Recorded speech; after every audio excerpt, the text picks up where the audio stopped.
What you are trying to do is make a case for impeachment. Hindi ako namumulitika. Hindi ako ang problema ng bayan na ito. This is a very respectful answer. Why would we blame her for saying that she disrespected Congress? Are you rebuking this committee? Am I supposed to rebuke the committee? I am You not. have been saying things for a while. You have been rebuking this committee. You are saying that. We're not blaming the Vice President on this. Honorable Marcoleta, we are not blaming the right to Ito ang Istorya Pinas. Congressman Rodante Marcoleta at Congressman Benny Atras Abante muntik nang magsuntukan sa Kongreso. Oh my God!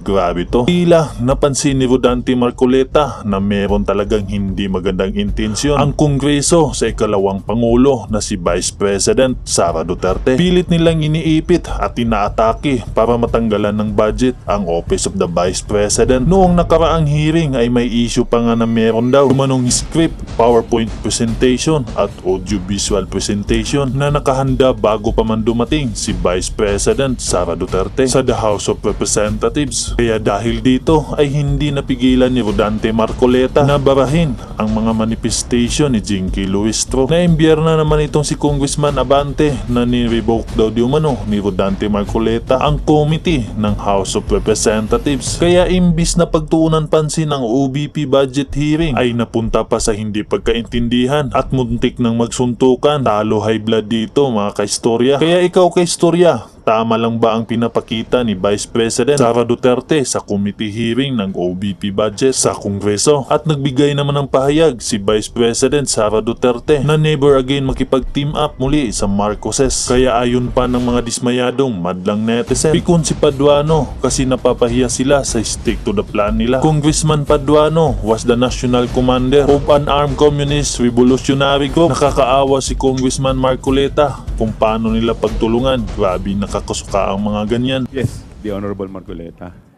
May I offer a counter manifestation, Mr. Chair? Later po, 1 minute na lang po siya and then Kasi I will baka makalimutan yung continuity, yung flow ng discussion.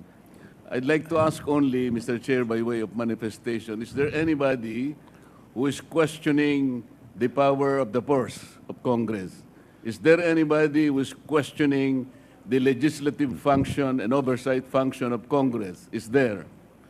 Because if there is none, then we are not supposed to overextend the discussion or any manifestation because nobody is questioning that. And I think nobody could question that. Even the privileged speech of the Honorable Valeriano. I think the proper question there, the proper title is not asserting the power of the purse. We should not assert it because that power is inherent in us. Asserting or not asserting that power is of no moment. Yun po ay birthright. Yun po is inherent right of Congress. And let me make of record, the office of the Vice President, to my mind, did not undermine the power of the purse. When she personally came in the first hearing and presented herself, including the budget by way of a PowerPoint presentation, she made a presentation, Mr. Chair. And after that, she made a categorical statement that she said, I forgo, Madam Chair, I forgo my opportunity to defend the budget of the Office of the President by way of question and answer, and instead I leave it to the discretion of the House of Representatives on their decision to decide on the proposal as presented. This is a very respectful answer, Mr. Chair. I did not find any offensive remark in that particular statement. She gave the entire House of Representatives the entire discretion, the entire right to decide on the proposal she presented before us. Why would we blame her for saying that she disrespected Congress? No, sir. I think it was triggered by the fact that questions were asked in relation to the confidential and intelligence funds. To my mind, Mr. Chair, these particular funds were subjected to a notice of disallowance. But the notice of disallowance by its nature, by its very nature, Mr. Chair, is contestable. It is appealable. It is yet to be explained. And initially, as explained by the representative of COA, the notice of disallowance suffered by way of supporting documents, by way of non-compliance with certain requisites. What if the Vice President is able to provide all the supporting documents? What if finally she is able to come up with the requisites required in order for you to consider that all these funds are eventually allowable and they are not disallowed? And chances are she may be able to do that. Hindi po final judgment ang notice of disallowance. As a matter of fact, based on COA's own representation the other day, the Vice President received the notice of disallowance only on August 24, 2024, which means, Mr. Chair, the Vice President has 6 months within which to reply and make an answer. That is correct, Madam COA. So, 6 months is up to February 2025. We should give her all the allowance. We should give her the time because 6 months is 6 months. So why are we rushing to make a judgment? As a matter of fact, as I have already initiated earlier, Mr. Chair, when you said that anything we can discuss in this committee provided it is of public interest, and you said that intelligence funds and confidential funds are public interest, but I said, because of our own rules, we should make a prior and preliminary determination that is directly and principally connected to malfeasance, misfeasance, or non-feasance. We have not made that determination. How can we now begin questioning whether or not the intelligence funds covered by an initial notice of disallowance is already directly and principally connected with non-feasance, or misfeasance, or malfeasance? Madam COA, how many agencies of government today are subjected to notice of disallowance? Do you have a number? How many agencies today? With all due respect to the Before I, Honorable, But that is a question I will leave, and I will Yes. terminate But- my manifestation, Madam. Yes, but I will. I I believe, would like Mr. to Chair, that respond. this is still my time. Yes, but I would like to respond to your manifestation, Congressman Marcoleta. Parliamentary Let inquiry, me. Mr. Chair. Parliamentary inquiry What is muna. the parliamentary inquiry of I the would Honorable like to Abante? ask the Honorable Marcoleta, is he rebuking this committee? What is the question, Mr. Chair? Are you rebuking this committee? Why am I supposed to rebuke the committee? I am You not. have been saying things for a while. What? You have been rebuking this committee. You are saying that. We're not blaming the Vice President on this. I asked Honorable the question. Marcoleta, we I asked are the not question. blaming You do not have the the- right to determine 1 minute, that. 1 minute suspension is declared by the chair. Move to suspend.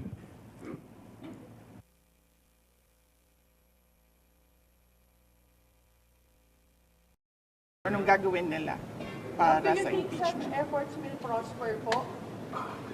Hindi ko masabi yan.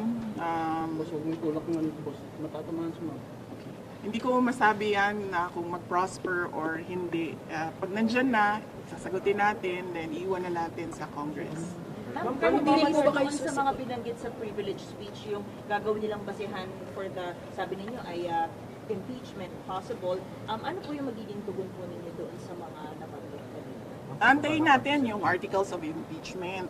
Doon tayo magbabase kung ano yung isasagot natin dahil hindi naman natin alam kung ano talaga yung final na isusulat nila. Nagte-testing sila ngayon kung ano yung gagawin nila. But how do you say, ma'am, na testing po ito for impeachment? Oo. Paano niyo po nasabi po?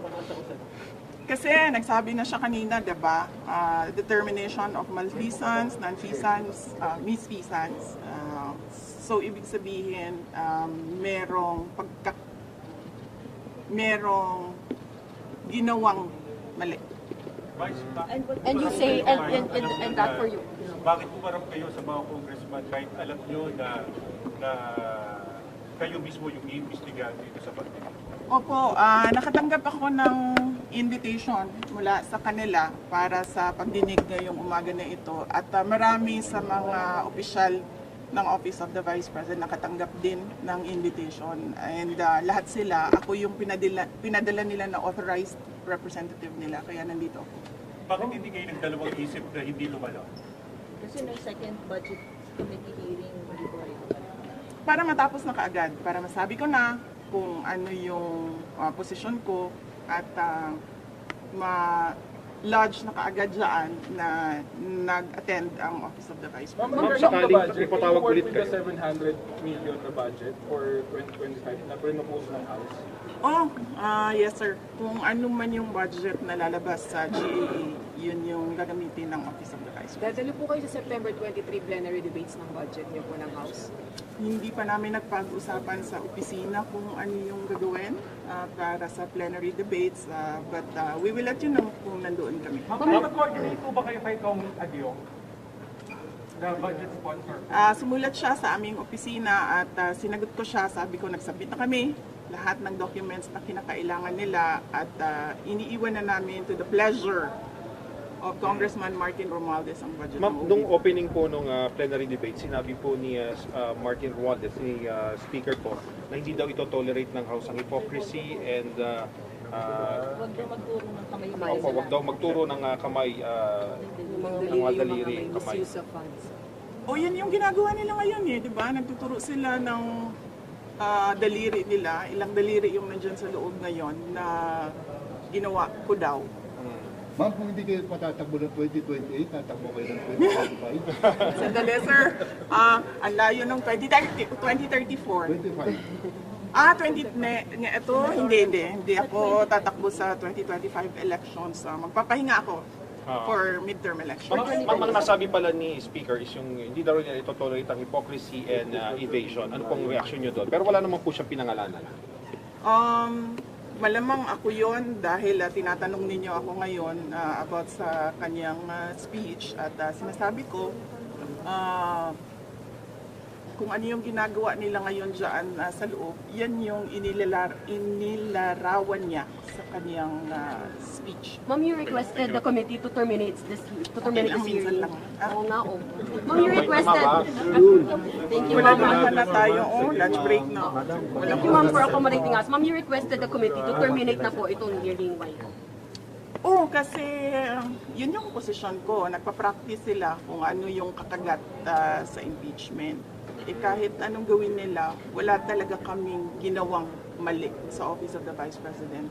Yan ang rason kung bakit ayaw pumunta ng mga tiga-Office of the Vice President. At sinabi nilang ako na lang yung ipapadala nila. Ma'am, sa next hearing, Notice of disallowance. Sagot niyo na po ng OBP yung notice of disallowance. May 6 months kami. When do you plan to submit po? I think January ata yung... I do not have the timelines right now, sorry. ma'am, sa next hearing nitong good government, attend pa ba kayo or enough na yung kanina? Magdedepende yan sa kung anong gagawin nila sa loob ng committee. Ma'am, yung ibang congressman nagsasabi po na wala naman daw po silang usap-usapan about impeachment. Sa inyo lang daw po nanggagaling yun pong impeachment na allegations. Naku, sino tiga-inquirer dito? Why, ma'am? Wala dito. Kasi last year, di ba, lumabas na yung interview ni Congresswoman Franz Castro at sinabi niya na may impeachment at sinabi niya yung 3 na grounds for impeachment. Last year pa yun, ma'am. I'm from Inquirer, pero clarify din po ni Congresswoman Franz na hindi raw involved yung leadership. Sabi niya, hindi raw involved yung leadership dun sa... Hindi naman kailangan kasi talaga involved yung leadership. So bakit siya nagdi-deny? It's enough na pinag-uusapan ng mga members of the House of Representatives ang impeachment. Hindi naman kailangan involved ang leadership. Pero ano sinasabi ng mga kaibigan nyo? Ongoing pa rin ba yung usapan sa impeachment? O paano ba? Ano sinasabi sa inyo ng mga close friend nyo dito sa House? Ang sinasabi sa akin ng mga tiga Mindanao, ang sinasabi sa akin ng mga tiga Mindanao ay pinag-uusapan talaga ang impeachment. At kapag tinatanong sila kung anong mangyayari sa 2028, ang sinasabi nila si Speaker Martin Romualdez daw ang candidate for 2028. Ma'am, si President Marcos, nagkausap na ba ulit kayo amid sa mga nangyayari na ito? Wala. Hindi naman kasi kami talaga nagkausap niyan. Hindi kami magkaibigan. Unang-una, nagkakilala lang kami dahil naging running mate kami. So, bago pa man kami naging running mates, hindi na kami nag-uusap. Nagkausap lang kami during campaign at dahil sa trabaho noon, basta ngayon hindi na kami nag-uusap. Ang kaibigan ko talaga si Senator Amy Marcos. Kilala niya ako since 2012. Pero ma'am, kailan po yung nag-last na pag-usap niyo po ng Nung nag-tender ako ng resignation, yun yung last na nagkausap kami ni President Ma'am, do you Marcos. think kung si President Marcos magsalita para sa inyo, on behalf of you, baka maayos kaya itong nangyayari dito sa Kongreso? Alam nyo, kasi madami hindi nakakilala sa akin, pero mag-share ako konti ng ugali ko. Hindi ako humihingi ng tulong. Alam yan ng tatay ko, naging mayor siya, naging president siya. Hindi ako humihingi ng tulong talaga. Kaya nga kanina kung nakita ninyo, lumapit ako kay Congresswoman Gloria Arroyo. Sinabihan ko siya, ma'am, huwag ka na magpa-stress. Dahil dito sa ginagawa nila sa akin, kaya ko ito. Don't stress yourself about it. Yan din ang sinabi ko kay Congressman Marcoleta. Ma'am, sa gitna po ng lahat ng ito, how are you po? How do you feel about what's happening right now? And you mentioning even about the impeachment complaint or possible. Iniisip ko lang na kapartihan ng journey ko as a government official, yung lahat ng nangyayari ngayon. Ma'am, sa tingin niyo po may hand si PBBM sa nangyayari ngayon dito sa Congress? Actions against you and the Duterte family. Sa tingin niyo may hand si Pangulo? Ma'am, hindi ko sagutin yan kasi sarcastic yung sagot ko dyan. Next. So, kumusta si Presidente Duterte?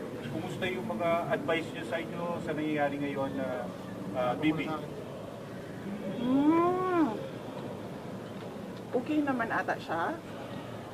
Hindi kami nagkakausap ni former President Rodrigo Duterte. Pero sinasabihan ko lagi yung mga nakapalibot sa kanya, nasabihan siya na huwag pa-stress sa nangyayari. Tulad ng sinabi ko din kay Ma'am GMA kanina. Ma'am, may regrets pa kayo na sumama kayo sa Unity kasama si President Marcos? Medyo mahaba kasi yun eh. It needs a sit down. Sit down tayo, ma'am. Opo kaya. Anyways. May basihan ba yung sinasabi niya na this is targeted para sa 2028, hindi kayo iboto ng mga tao? May basihan ba yun? May plano na ba kayo sa 2028 na? O siya ang nagsabi. Yung sino yun? Yes, yung nag-privileged speech. Siya yung nagsabi. Pero kayo, ma'am? Na huwag pagkatiwalaan. Yan ba yung gusto or nag-aambisyon mag-presidente? Siya yung nagsabi. Pero kayo, ma'am, wala Pero kayo ba, tatakbo ba kayo 2028? Noong 2019, tinanong ninyo ako kung tatakbo ako sa... Noong 2017, tinanong ninyo ako kung tatakbo ako sa 2019. Tama ba ito? 2022. Noong 2019, tinanong ninyo ako kung tatakbo ako sa 2022 at sinabi ko na mag-a-announce ako kung tatakbo ako or hindi January 2021. Sinabi ko magsasagot ako January 2021. Ngayon? Sa ngayon, this very minute, magsasabi ako kung tatakbo ako sa fourth quarter ng 2026. 2026. Bibi, sorry to ask this question. Nagsisisi po ba kayo hindi nyo sinunod yung payo ng tatay nyo about sa pagtakbo? Hindi nyo That is a very good question. It needs a sit down. Bibigyan kita ng pakonti ngayon. Naririnig niyo si PRD, di ba, ngayon? Nagsasabi siya, huwag ka tumakbo president. Ngayon, sinasabi niya, yan din ang sinabi niya noong 2021. Huwag ka tumakbong president. Kasi nanggaling na ako dyan, sabi niya, hindi siya madali na trabaho. Maawa ako sa iyo. He never said na run for president. Pero ma'am, never again na po kayo to team with the Marcos. Sorry, may sasabihin pa si ma'am, sorry. Oh, yes, I am. Pero ma'am, mga never again na to team with the Marcoses. Oh, never again. Why, ma'am? Sit down tayo. Sige, ma'am. Kailan niyo gusto, ma'am? Sa baba, ma'am. Ma'am, last question na lang. You kind of turned emotional when we asked you kamusta ka na kanina and you not asking for help to anyone, even kay CGMA, kay Kung Ma'am. makikita niyo, di ba, kahit asawa ko, wala siya dito. Hindi ako tao na humihingi ng tulong. Sinabihan ko lang yung asawa ko kanina, sabi ko, maganda ka lang. Kasi sabi niya magluto ako, sabi ko, okay, sige, magluto ka lang for dinner. Sit down natin, ma'am. Kailan ma'am sit down? Ma'am, kailan niyo sit down? Sharean na lang kita. Joke lang. Pagkalin niyo, ma'am. Ma'am, sharean ko sila. Ayusin na namin. Ayusin namin.